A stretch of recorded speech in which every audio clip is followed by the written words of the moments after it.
shumari unozenyaya dzezimnet radio idzi ndaswera panapa ndichiterera mhanzi vamwe vachidonhedza ndiro dzakapenga. Iwe garapa ndati garapa unzwe masounds ari kudonheswa panapa. Izimnet chete iyoyi. We play the best music from Zimbabwe 24/7, 365 days. Stay with Zimnet Radio. The only station that brings you pure entertainment. Pure entertainment. Zimnet Radio. This is Clive Malonga calling from Zimbabwe, and I wish you a good listening of Zimnet Radio. Bye-bye. Ciao, ciao. It's pitchless task. What it is, like it is, Zaziri. Continue listening to the favorite radio station in the whole wild world, Zimnet Radio. Now, today's best music. Make the whole world know about your business. Advertise with Zimnet Radio. Email marketing@zimnetradio.com.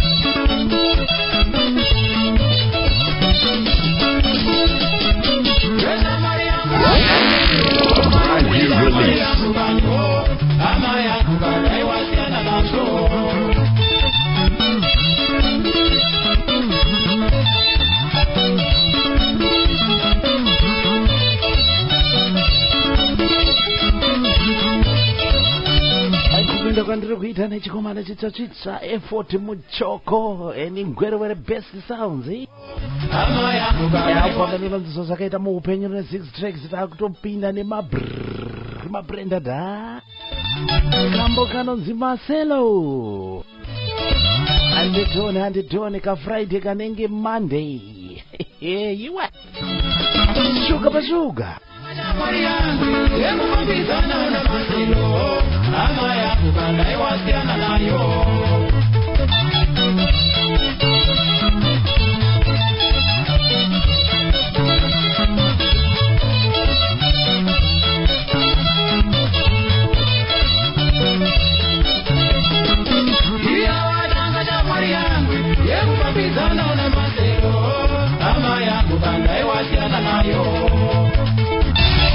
Brand new releases, Mafaro.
Mafaro on Zimnet Radio.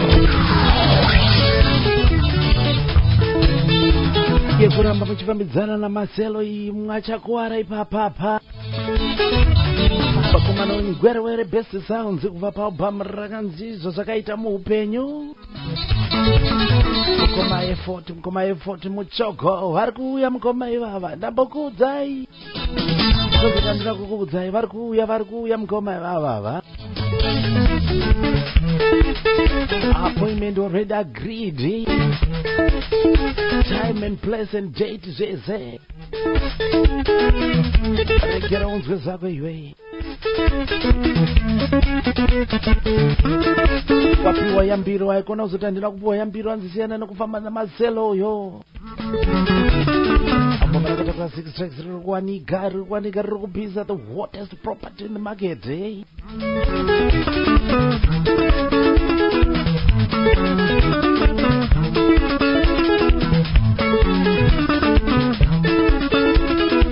Unogona kupinda ku Diamond Studios kana kupinda ku Grammar Records. Ukarishaya kwaunenge warishaya varikuprojisa manzi muZimbabwe kotengawo vamwe mastudios wamwe ekuseri zvichingofamba zvakadaro. Pakabatwa waya. Thank you so much mukoma effort muchogo.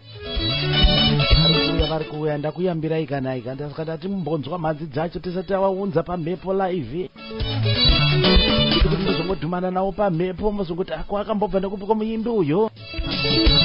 Totanga kuita tombosembla mhanzi dzacho muchidzinzwa muchidzifila. Shuga mazuga.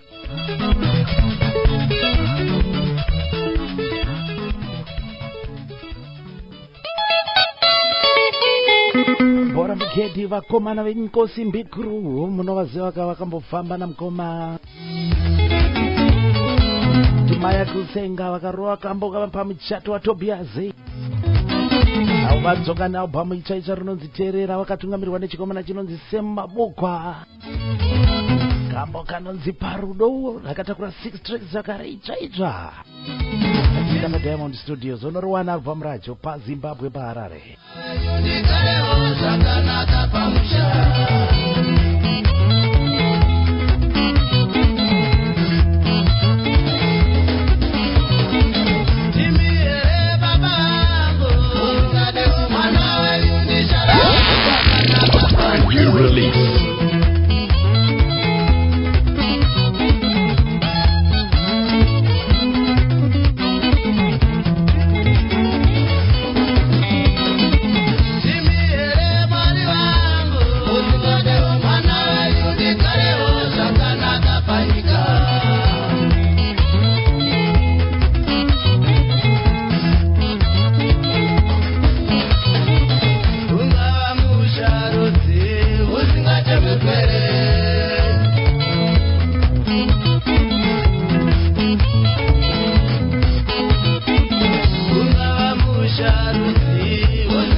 Chaitsa kubva kune vakomana vekingosimbi crew vakatungamirirwa nechikomana semabugwa album rinonzi teerera rakatakura 6 tracks kamba kanonzi parudo. Azama yambudere kuti ndigarisikewo zvakanaka pamusha pano ndiri naye mubereki musikare kuti ndiwane naiwe wedway ndo vakomana vaifamba namukomadi maya akasenga avazvera mukomadi maya kuti vapamuchato waTobias vakomana ava vakutungamirirwa chikomana chinonzi semabukwa album rachiri kuwanika Diamond Studios. Swika pa Diamond unoriwana, swika pa Diamond unoriwana ipapo OG original. Instagram road, let's support our Zima TC. Kama OG ipapo.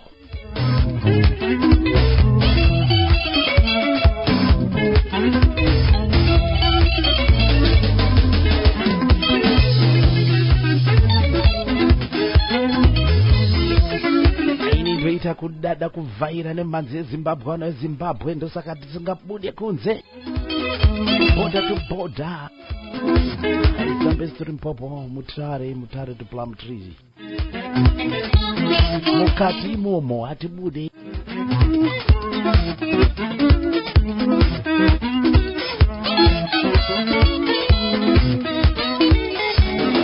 mhepo waya unoda kutsvaga album racho unyasozinzira wega. Manzi dzacho dziripo 6 dzakanakisisa zvazviri vari kutibata nokuchingamidza pachirongwa huchi pasina nyuchi radio.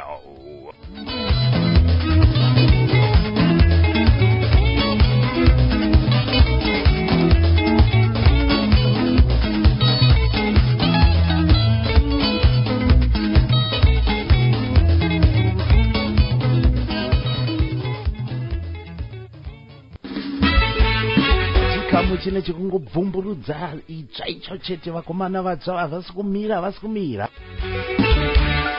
Sondo rakapfuura ndakanga ndiri kumacheke ndichitaura namukoma Elton Bushe. Nhasi ndiri mudhawe ndeo ndichitaura namukoma Maxena. Next week ndinenge ndiri muWarren Park ndina mukoma Potiphar Mopo. Haiwe album itsva inonzi ngaikwane ichangamire. Ndatega ndibva nditora kambo kanonzi moyo wangu wapera. Mukoma Potiphar Mopo nechivabata vari muWarren Park zvavo apa. Ndisimboti ivava rega tikanzi kambo kacho kanonzi moyo wangu wapera. Ndingodo next Friday Mwari akatitendera tikange tiri pamwe chete.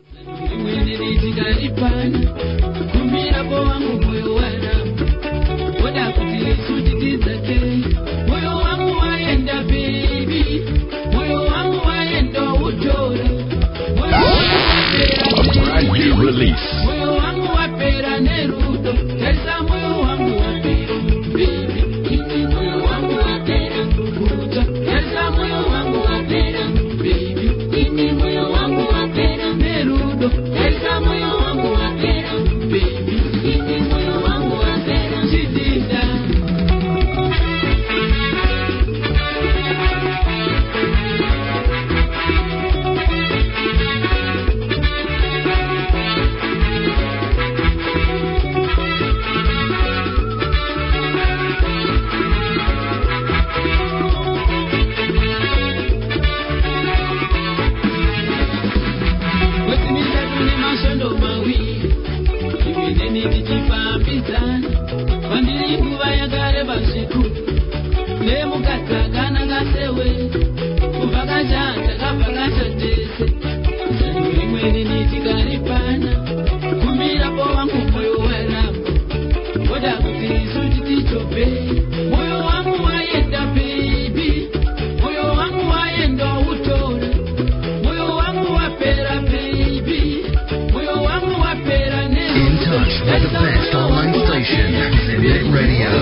Mapotiva mopo nezinawa Mopo michaisha inonzi ngaikwane changamire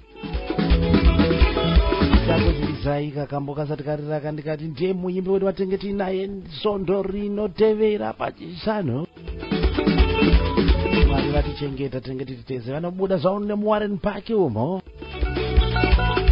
Kana uchida kuzinzwira kuti zvakatanga sei Ndakanga ndichitaura navo ndikati ko zvakamira seiko nasekuru mudhara Mike Mopo zikanzaiwa variko Kana uchida kuvanzwa vachitaura nezvavo usazombopotsa chirongwa pa Friday next week Mukoma Potifa Mopo Moyo wangu wapera album rakanakisisa Suga pasuga musazoti handina kukuudzai Varikuya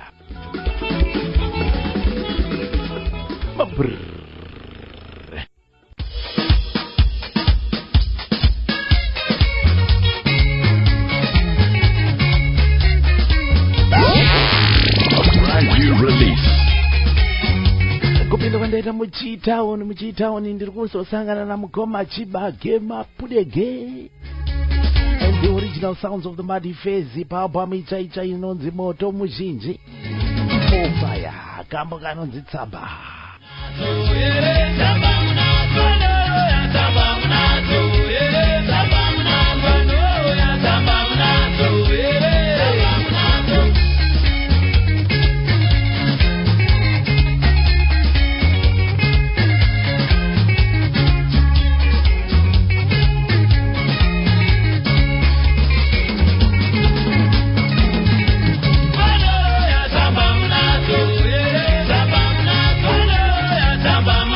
Bye.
tsamba munadzere mimi wemakuwa wane godo tsamba munadzere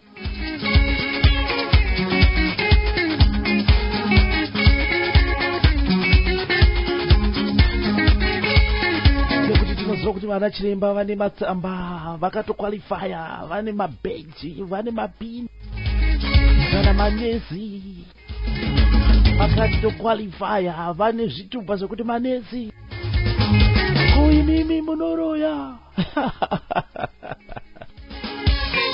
vemakuwa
ndakatogogodza padoo pavo havasati vavhura agoma chibage mapude again the original sounds of the mighty face album rakatatwa 7 tracks gamba kanonzi tsamba uda kuva netsamba pane zvaunoita kana usina tsamba yacho yako not qualified to do whatever you're doing saka kana uchiita makuhwa usina tsamba yemakuhwa akasiyana nawo vakomana mumatifesi ndo vaifamba the late mukoma Sivas Mashakada inda paDiamond Studios unoriwana album racho unoriwana ipapo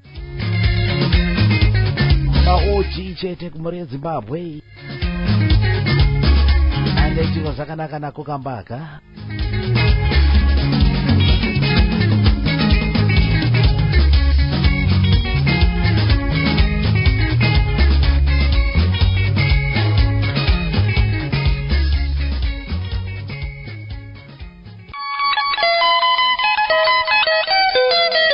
toramba takaita prezone ndokupinda paalbum yakanzi kuratidzana zvishandwa ndokupinda muBromley pedyo neparuwa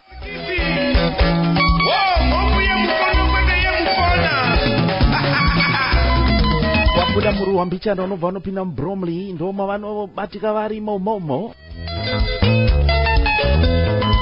apo kanonzi musorosekwa thank you so much for choosing Zimnet Radio.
Achipemera pamusoro-soro ndakaziva kuti zvinhu akanga amanyama amire nerongo rakanga rarongo remhiripiri. 24/7 Zimnet Radio. Number one. Takakuimba nechemumwoyo. Seisei muchidaro vamwe vangu here. Seisei muchidaro vamwe vangu here. Ingazegara tose ingawani. Ingazegara tose ingawani. Tambura kwangu kwese munokuziva. Tambura kwangu kwese munokuziva wani. Kushupika kwangu kwese munokuziva. Kushupika kwangu kwese munokuziva wani. Kundivengera chipo vakomana. Kundivengera chipo vakomana. Chindavata wakasvika muchivanze. Haana kumirira kukwadzisana namusorosekwa. Wakabva waisenhura yaakanga atumwa namambo. Sikanzi. Iwe musorosekwa. Ndatumwa namambo. Vanoti vanoda kuona risati racheka ndongonya.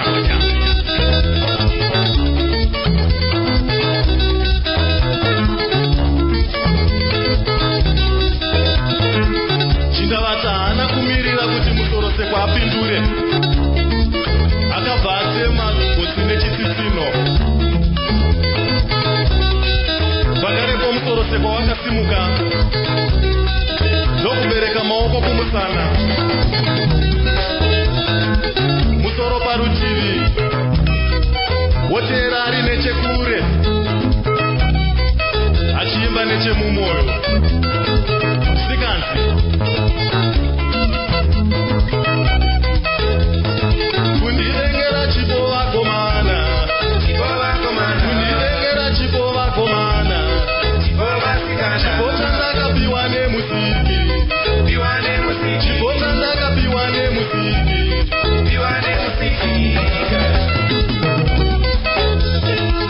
Nenguva isipi musorosekwa wanga pachivanze chamambo.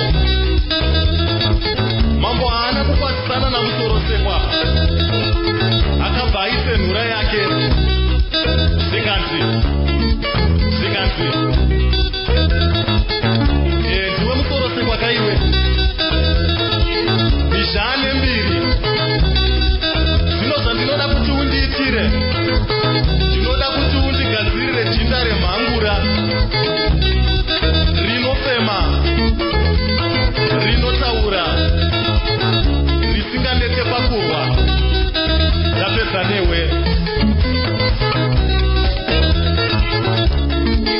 Musorosekwa wakanzwa rusukunhuhwa. Nekuti waiziva kuti mambo chaareva.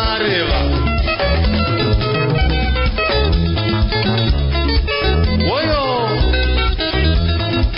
wanange musango. Wakafamba akananga kusango. Ndokusvika kuchitondo chekwaMationesa. Wakasvikogara pakatombo. Wakagara mazuva 3 pasina kudya kana kunwa. Rechitatu rorereka, musorosekwa wakanzwa kufamba.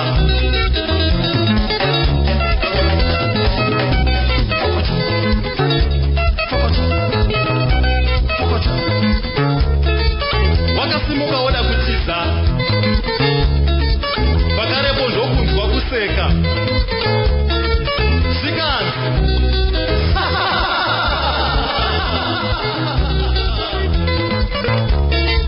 Ndanga ndisingazive kuti uri gwara kudai. Musorosekwa wakamira. Ndokuona inga ndindisunge. Ndisunge waiva benzi. Ndokumupandira nyaya yake yose. Sikanzi nandisunge. Mazuva 3 ose ndakakuchengeta. Ndizvo chete zvaikudya mwoyo.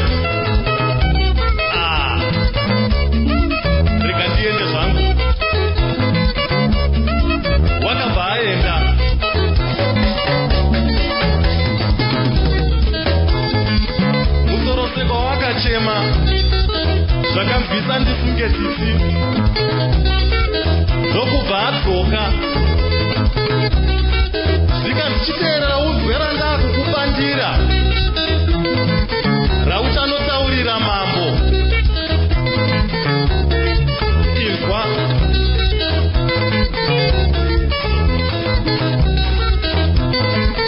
enda unomutaurira kuti unoda hari nhatu dzizere nedota revanhu nehari nhatu dzizere nemisodzi ndiko kuti jina rake riite zvaanoda.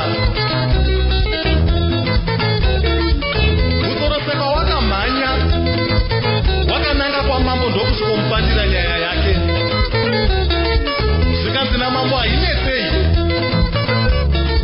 ndokurayira kuti vanhu vese vagerwe nokuburisa misodzi, madzimai, vana, mhandara nemajaya nanababa vakaveurwa vese, vanhu vakachema zvokuchema ziya asi hazvina kubatsira, zvese zvakaramba kukwana. Ipapo mambo wakaziva kuti utsinya hauna kunaka.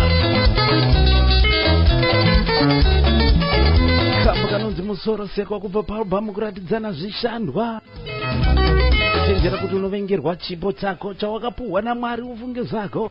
Kanotidzidzisa kuti tisaite utsinye, tiite rudo kune vamwe. Chaizo tinofanirwa kuita rudo kune vamwe. Albhamu rakatakura 6 tracks vakomana veM Expresso vakatungamirwa naBoskies kubuda muZimbabwe paZimbabwe ukazwa vachirongwa huchi pasina nyuchi nemuzhamarari anoita huchi hwekuita kudonhedza kutoti nyuchi excuse ndotora huchi pasina kurumwa yanga yakateiko zvayo Friday inenge muvhuro urikulipiwa nasi mutereri aitore.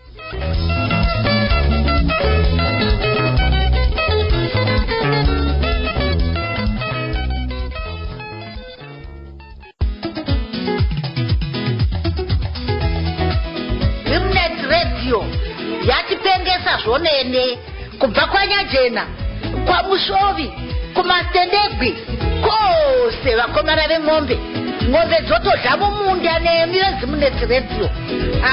Zvimwe itai muchidire mvura.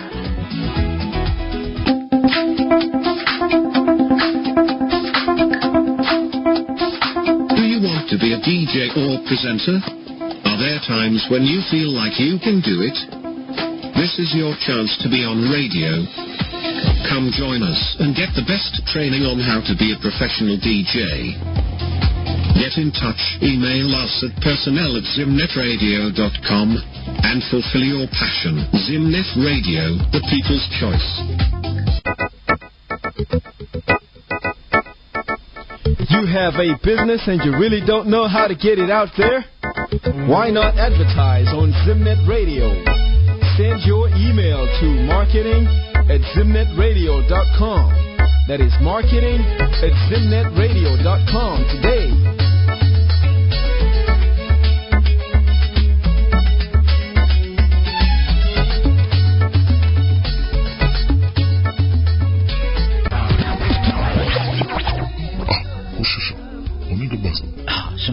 Unoziva dzeZimnet Radio idzi ndaswera panapa ndichiteerera mhanzi vamwe vachidonhedza ndiro dzakapenga. Iwe gara apa ndati gara apa unzwe masounds ari kudonhedzwa panapa. iZimnet chete iyoyi. Ndioramba takaita press on takatsika ipapo dziri kubiza makerekedza njuga albhamu ichaitwa na Mr. Gokwe mukoma Clifford Mutaigi ndizva pa Jobek apa rega nditore kambo kanonzi manyukunyuku iwe kana isusu tafika motoseva kuti vashungurudzire waya vasika.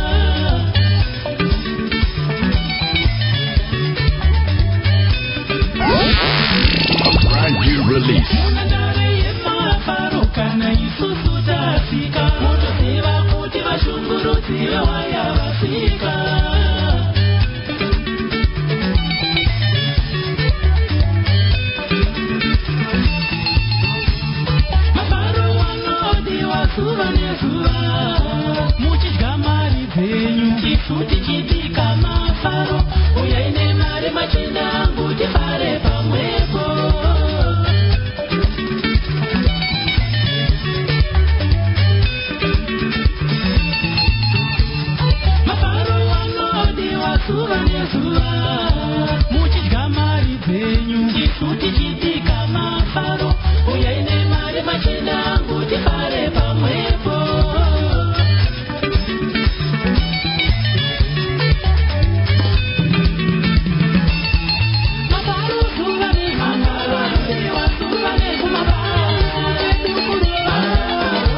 bata ipapo.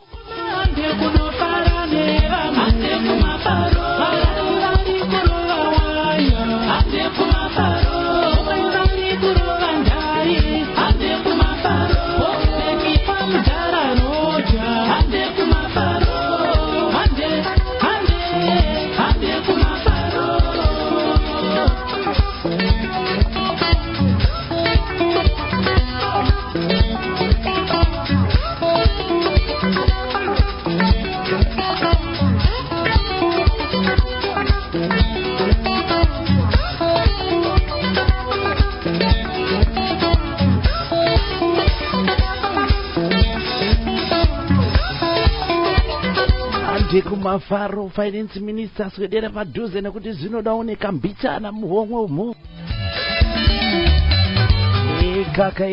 Kaka mukoma Clifford Mutaigi Mr. Gokwe. Aba micheche inonzi makereka njuga aba meche yakatakura 6 tracks akomana imi. Kokudaita seko zedu akomana Zimbabwe wasikumira ndakatogogodza padho pavo. Vakandivhurira ini ndini ndisati ndasvikapo chete. Kuti vadzose tikurukureni zalbum irori sezvo munongoziva kuti ndo mafambiro tinoita. Nguva kufara gaudi ungofara usina ukambichana. Unoda kuita kambichana muhomwe umo. Kamba kanonzi manyoko ndodaro maitirwa zvakanaka nako.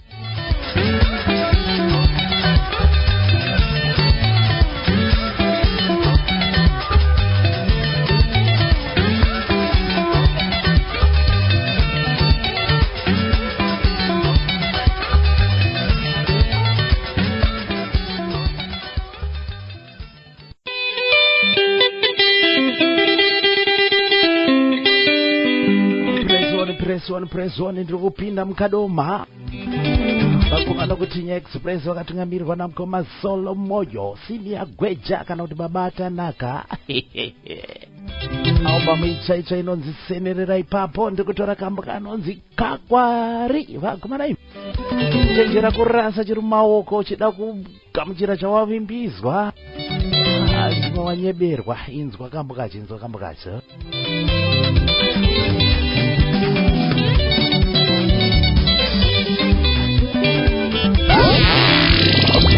Release.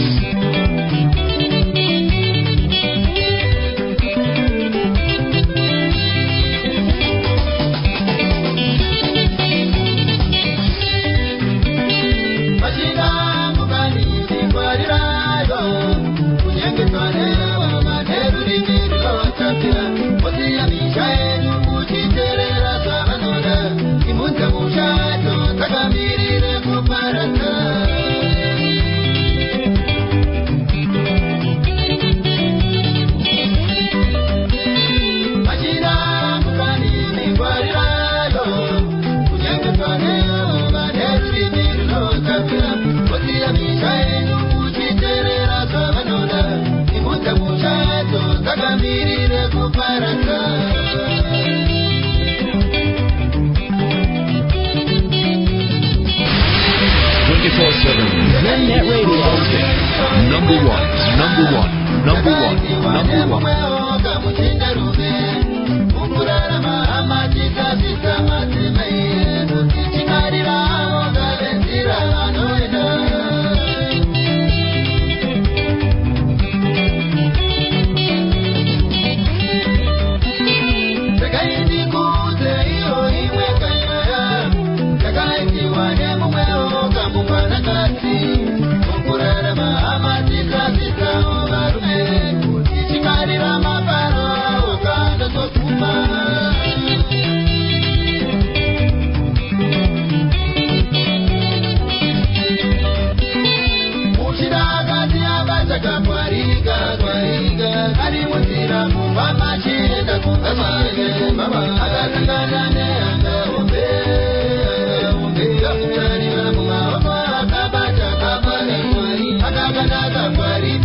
Kana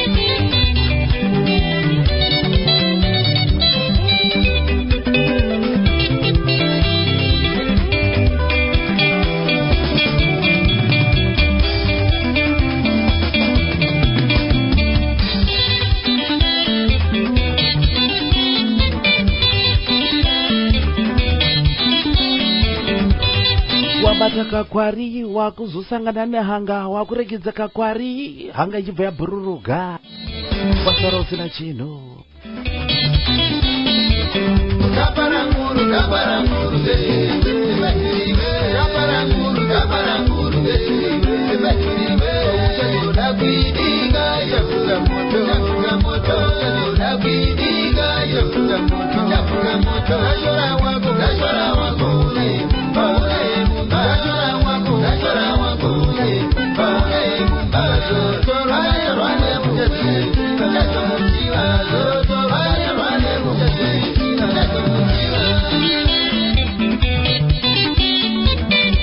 Aikona kupara nguruve nepeturo wazora kuigocha ichabvira kushora mukadzi wako wemumba vakomana imi.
Mariwa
Kwari kubva pabhama ichaitsva inonzi senerera ipapo komasolo moyo senior gweja kana kuti baba atanaka kubuda nemukadi wemaumo kuona kuzoshora mukadzi wemumba nekuti waona kunze uko zvakafanana nekuti wabata chikwari chako pauri kuzofamba wakusangana nehanga wakuregedza chikwari chichienda hanga yabva yabhururuka iwe double kiki waruza kweze marata ambo maitso takatakura 6 tracks ndakagogodza padhoo pavo ndakagogodza takamboti taure hatisati tanyatsowirirana kuti wouya rini pachirongwa saka ukangonzwa ndadaiso kaza kuti zvatomunzira zvakutorongeka ndichichinyamidza mukoma chemistry zviri sei welcome to our house mhosva wemari ndofunga vakauya vakagukuchira unokozvaka kuti ndo vanotora after inilasi aiwa nhasi vati vari kuda mbokiliya pahuro apa vakavhiringidzwa nekumbodya vari kuzimbabwe asi kana vanyatsoita line up vanyatsogadzirisaiwa vanoita take over the airs zakaiwa nhasi tiri kumbopombonoka serunyemba semasondo yoze thank you so much tofunga makauya makagukuchira tinovaziva kaiwawa kana vamboenda kuzimbabwe kana vauya imi vamboda kuchipotsa chirongwa chavo kuimba kwangu kuti manakirwa nako kamba kanonzi kakwari tsvagai album racho riri kuwanika padiamond studios mwari anotidzivirira ufunge zvako kana une vavengi vako kaizovanamatira kuna mwari kuti vawedzerwe makore ekurarama kuti vaone uchiropafadzwa iwe mai makoni kubuda nepahauna po pamba ine ngoma kambo kanonzi vavengi kubva paabhom rakanzi mwari anodzivirira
akatoona kuti agarisa pasi kaanotofara but idzomunamatira nekumutsanyira kuti Mwari amuropafadze usambodhifitwa nemuvengi kana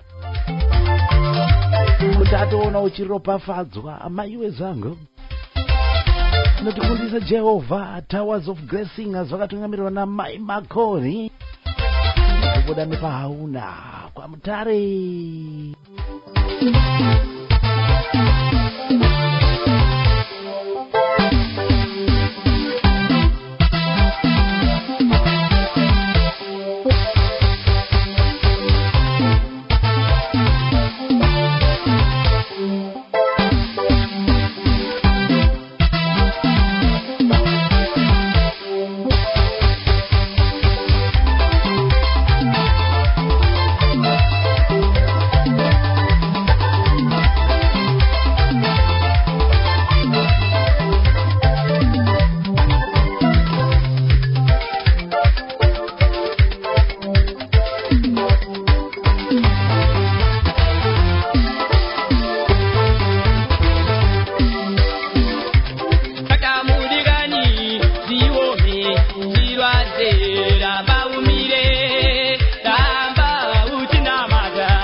Sokokuya kwaririra aikuona kuzochayiswa zvano nemunhu anokuitira godo kana anokutarisira pasi kana anokuroya chaiye itomunamatira kuti atowanza aone uchikomborerwa nekuropafadzwa naMwari.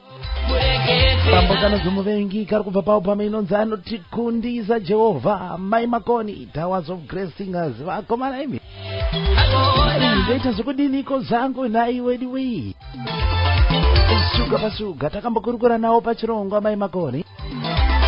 Kana uchida kunzwa nehurukuro yacho pinda papodcast pedu kana kupinda paYouTube saka Mafaro Talking to Mai Makoni papodcast unongopinda kutsvaga pawebsite zvirongwa zvese DJ wese ane chirongwa chinopinda papodcast unokawana kambo kacho unochiwana chirongwa ipapo. Tsvage album racho tsvage iri kuwanika kana kangoma kakuririsa kanenge kauda kutsemuka nepakati kuti ndokandikuita paubhama yakanzi godo muriwo nhamo inotidyisa zvausingade. Vakomana denga iri kana richinzi rinopindwa nevapenyu vatsveneka vamwe tichatara kupaza vakoma makingwazini vakomana injanja express iri kambo kanonzi denga album godo muriwo.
mwana wa maisisiria yeye mkoma maki ngozi.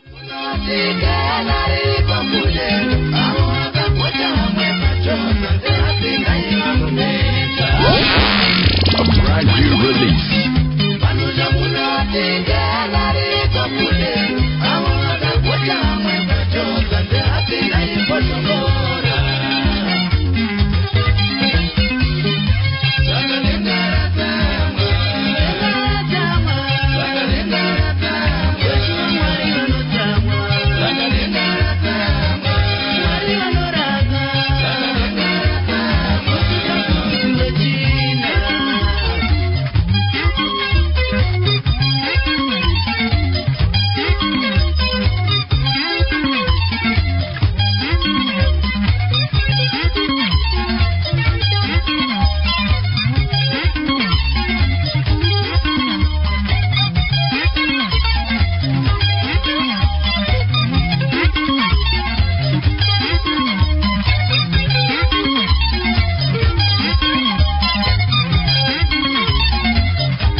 Vamwe vakagocha vamwe pazinophobia pa South Africa pa.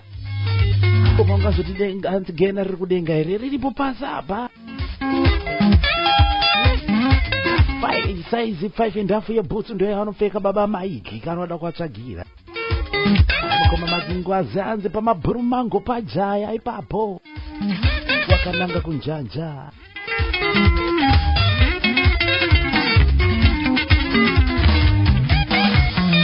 Ndikudze kuti namba dza DJ Moto unopisa kana DJ T1 ndanadzo. Ndinokumbona kuti ndikaiti collab nawe ere iwo vari kwamutare uku ini ndiri kunogo. Ndiraone zvako. Vakomana wanika video kai kari kutenderera kayaka. Enda kutakura maspika pamberi apa.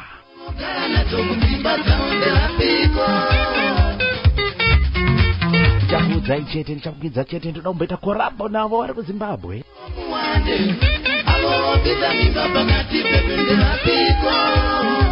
Kuita kusumudzana pamatarenda, kakuita kusumudzana atiite utsinye izo. Amutarisa mumwe pasi. Iba. Mukawanda vashamarari, munotapirirwa makawanda.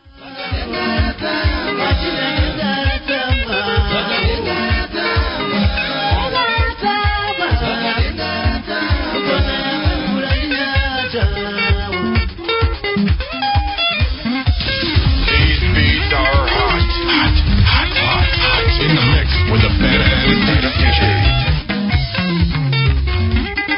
Ndikubanza dziri kupisa chete dziri kubva pama latest album. Moto wengoma.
Mafaro on Zimnet Radio.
Kana denga ratsamwa vamwe vanofane mvura. Indiana, Texas, kwese vakomana imi. Kana kuna Nigeria ungonzo konzisi ndio haizisi kuitika nemvura. Denga rinenge ratsamwa zvedi. Watezara vakanga vakuti aiwa mukuwasha mombe dziye dzausati wabvisa dzerora dzausati wapedzesa. Wotiregedza mvura yauya. Vakomana venjanja express kubva paubhamu rakanzi gudo muriwo nhamo inokudyisa zvausingade. Adenga kana richipinzwa nevapenyu chete nevatsvene kaisi chete ari kupaza. Kuimba kwangu kuti maitirwa zvakanaka nako kambo ikakaka albhamu racho ne7 tracks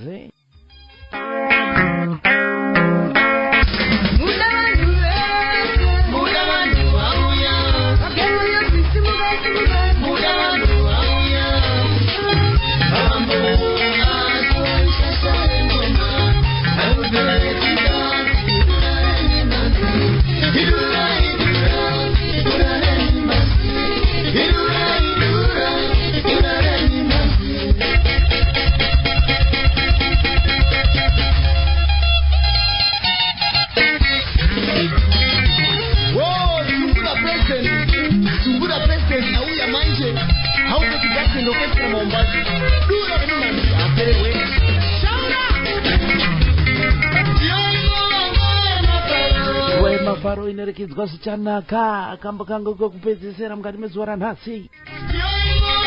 Vamao pamuruoko rwashe vakomana veorchestra mawamba wazona mugoma bet gatsi. Vakomana Mafaro chete.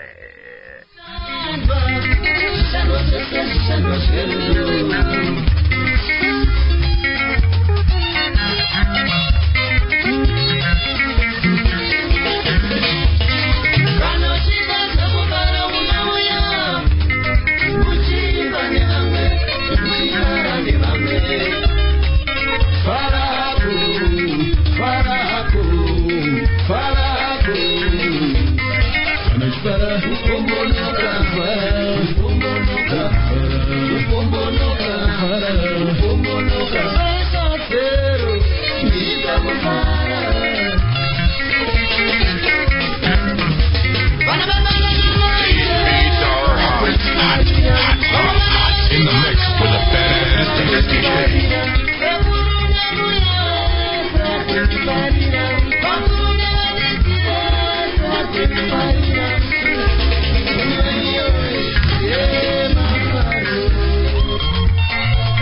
Special dedication to Shingi Muzambe, DJ Mafaro, the Mafaro Check Promotion, Gucci Pasina by UK Abo.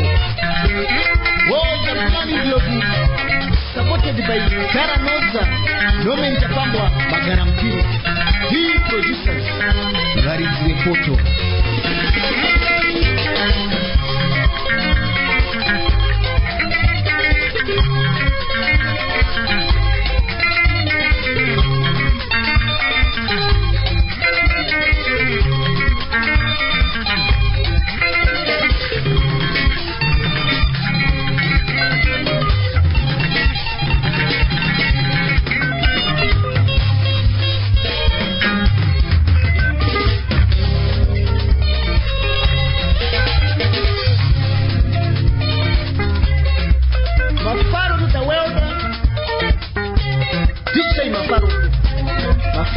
Mafaro Chete Promotions.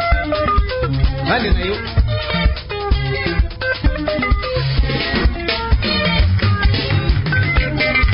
Bana mai kuanzio. Dio itakuanzio. Na salati. Manija. Yakitamwa ekubara.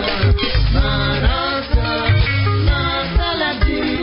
Manija. Yakitamwa ekubara. Sangu ndi kadama, ini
vantu vainotema takangoberekwa tichinotema indinaneta nazvo zvekuchema toda kupefoma tichikufara toda kupefoma tichikufara toda kumbofarawo kani toda kumbofarawo kani munhu wese munhu wese munhu wese munhu wese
Fare nemudzimai wako nguva yekufaraga ndati ndifana kunyepai kuti DJ moto unopisa na DJ T1 ndabatana navo kuseri uko vazombona kuti pane pandingaite zvangu iri kakombaindi shona vakomana vatenderera nemaWhatsApp nepa YouTube vanga vakapfekera kaheti kavo kebrown so DJ moto unopisa vachikuda vanhu vaviri pamwe chete na DJ T1 ime kuti ndoda kusumudzirana kana paita vamwe vanonzwa kuda kushambadza uyai timboita macombined show hamuzive chakakodza nguruve kana kuti tinoziva kuti mwana wevha kurwara ivho mwana wembeva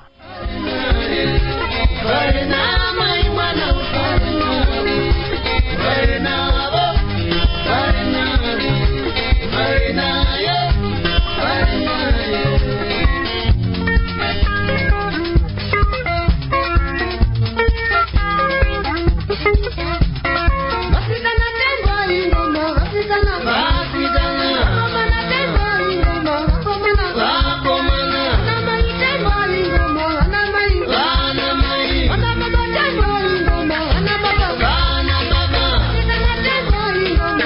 kari kubva paalbhamu yakanzi ruoko rwashe vakomana veorchestra mavambazo vakatungamirwa namukoma Albert Gatsi. Mambo kanonzi Mafaro chete nguva yekufara ndokaita kambo kangu kupedzisira mukati mezuva ranhasi. Zimbabwe ndinotenda nerutsigiro rwamunotipa, ndinotenda nekufamba nesu pazvirongwa zvakasiyana-siyana paZimnet Radio. Zvanasi zakwana ndatanga kutaura namukoma Maxena kubuda mumunda wendeo kuchinhoyi uko. Next week ndi Warren Park ndina mukoma Potiphar Mopo, the son to the legendary great mukoma Mike Mopo. Saka ndinge na mukoma Potiphar Mopo muzvechishanu chinotevera. Don't miss the show. Azuka ipota unoibata pa podcast kana kutibata pa YouTube papo. Ndozo tinoita murezi wavo. Thank you so much for choosing Zimnet Radio.